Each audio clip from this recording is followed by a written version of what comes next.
Chers téléspectateurs, c'est Aline Tebaro avec le journal du 18 juillet 2024.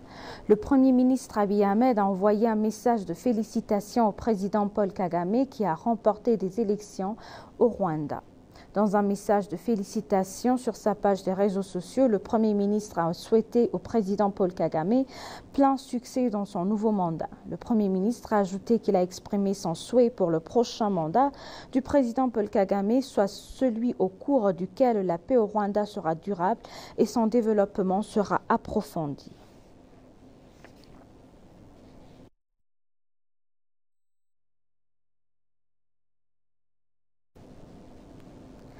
Le Premier ministre Abiy Ahmed a qualifié la ratification par le Soudan du Sud de moment historique pour l'accord cadre de coopération du bassin du Nil.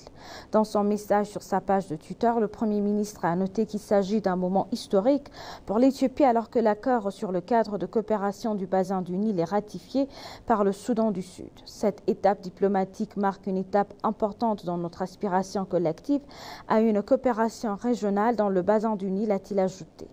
Selon lui, la ratification donnera une impulsion pour œuvrer en faveur du bien commun de notre peuple à travers la création de la Commission du bassin du Nil.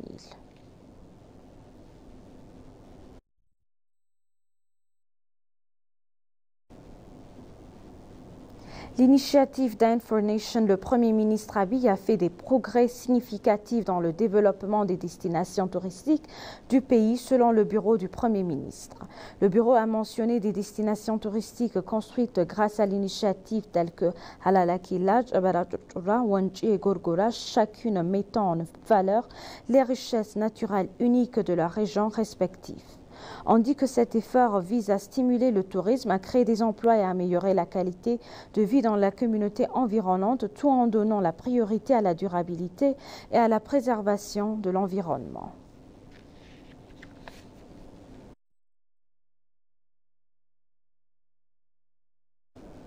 La Commission éthiopienne de dialogue national a annoncé que la phase de collecte de l'ordre du jour se déroulera dans 3 jours, État et les 2 administrations municipales au cours de la semaine à venir. La Commission a révélé que le processus de collecte de l'ordre du jour sera mené dans les États de Gambela, de Benshangul-Gumuz et Harari, ainsi que dans l'administration de la ville de Dredawa. Lors de sa conférence de presse, le professeur Mesfin Araya, le commissaire en chef de dialogue national, a noté que la Commission avait déjà finalisé le processus d'identification des participants dans 10 régions et 2 administrations municipales. La Commission devrait également achever le processus de collecte de l'ordre du jour dans les régions restantes avant le 5 septembre 2024. Selon le commissaire en chef, au cours de 2 dernières années et demie, la Commission éthiopienne du dialogue national a mené d'énormes activités de préparation en plusieurs phases pour mener une consultation à l'échelle nationale en vue de relever les multiples défis politiques de l'Éthiopie. Le processus de collecte de l'ordre du jour se poursuit où tous les segments de la société expriment leur volonté de discuter de l'ordre du jour, a souligné Mesfin.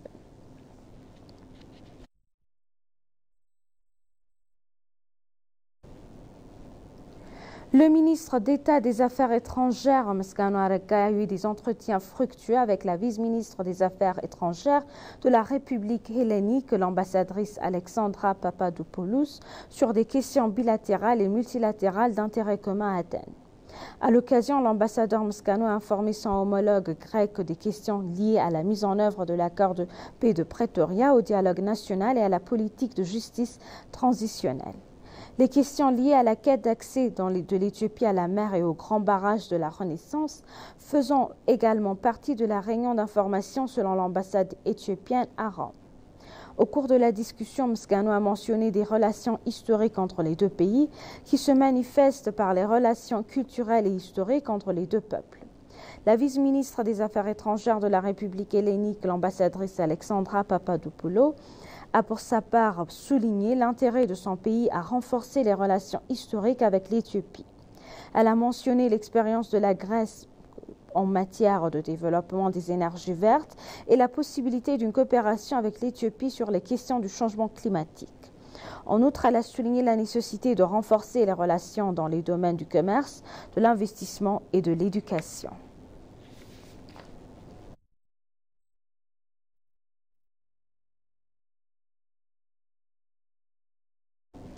L'Éthiopie et Djibouti devraient travailler en étroite collaboration pour prévenir le contrebande et le commerce illégal à réintérêt, le ministre du Commerce et d'Intégration régionale, Kassaoun Gofé. Le ministre a reçu et s'est entretenu avec une délégation conduite par le ministre djiboutien du Commerce et du Tourisme, Mohamed Warsama. Au cours de la discussion, le ministre du Commerce et du Tourisme de Djibouti, Mohamed, a rappelé que Djibouti est un pays entretenant de longues relations historiques et multiformes avec l'Éthiopie. Il a expliqué que le but de sa visite est de résoudre par la discussion des problèmes récemment apparus liés à l'exportation du tchad. Le ministre a évoqué en détail le problème lié à la mise en œuvre des quotas de tchad pendant le ramadan, au commerce illégal et à la taxation régionale des exportations du tchad. Le ministre du Commerce et des Relations régionales a pour sa part dévoilé que l'Éthiopie entretient des relations avec Djibouti sur de nombreuses questions au-delà du commerce du Tchad. En outre, il a expliqué que les deux pays devraient travailler en étroite collaboration pour résoudre ces problèmes.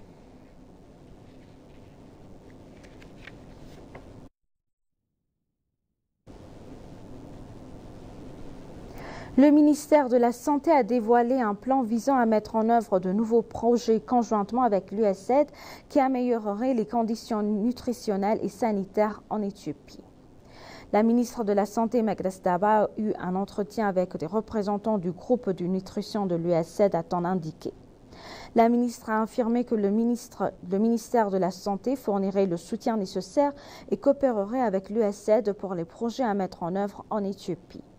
Le chef du nutritionniste en chef de l'USAID, Patrick Webb, a noté que le système alimentaire constitue la priorité absolue des projets de l'organisation en Éthiopie. Webb estime que les projets du système de nutrition mis en œuvre en Éthiopie donnent des résultats. Pour sa part, la chef de la division mondiale de nutrition et de santé, Kelly Stewart, a réitéré l'engagement de l'USAID à poursuivre son soutien technique et financier à la mise en œuvre du projet de nutrition.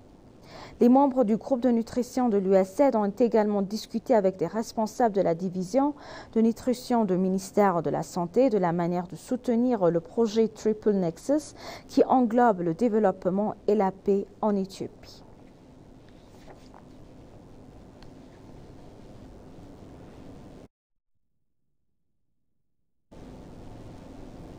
Et pour conclure le journal, le ministre de l'Agriculture, Girma Amanti, s'est entretenu avec l'ambassadeur de l'Inde en Éthiopie, Anil Kumar Rai, pour travailler en collaboration dans l'investissement agricole, la commercialisation des produits agricoles et le transfert de technologies.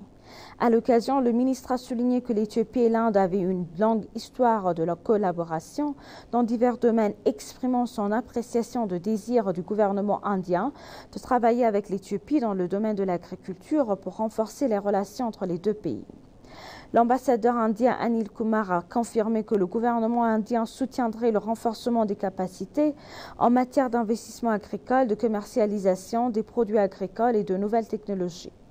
Par ailleurs, le ministre de l'Agriculture, Girma Amanti, a eu une discussion avec l'ambassadeur d'Iran en Éthiopie, Ali Akbar. Il a souligné que l'Éthiopie dispose d'un environnement favorable aux investissements et les informations du ministère indiquent que les investisseurs iraniens ont confirmé qu'ils peuvent se développer dans le secteur agricole en Éthiopie. Ali Akbar, ambassadeur d'Iran en Éthiopie, a souligné que le gouvernement iranien souhaitait échanger des expériences et coopérer avec l'Éthiopie dans le domaine de l'agriculture.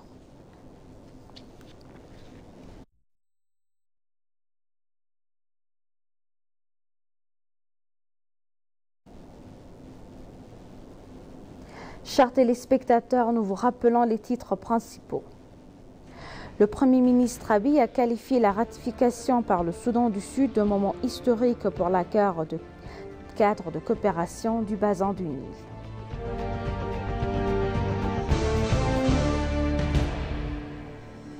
Le ministère de la Santé a dévoilé un plan visant à mettre en œuvre de nouveaux projets conjointement avec l'USAID.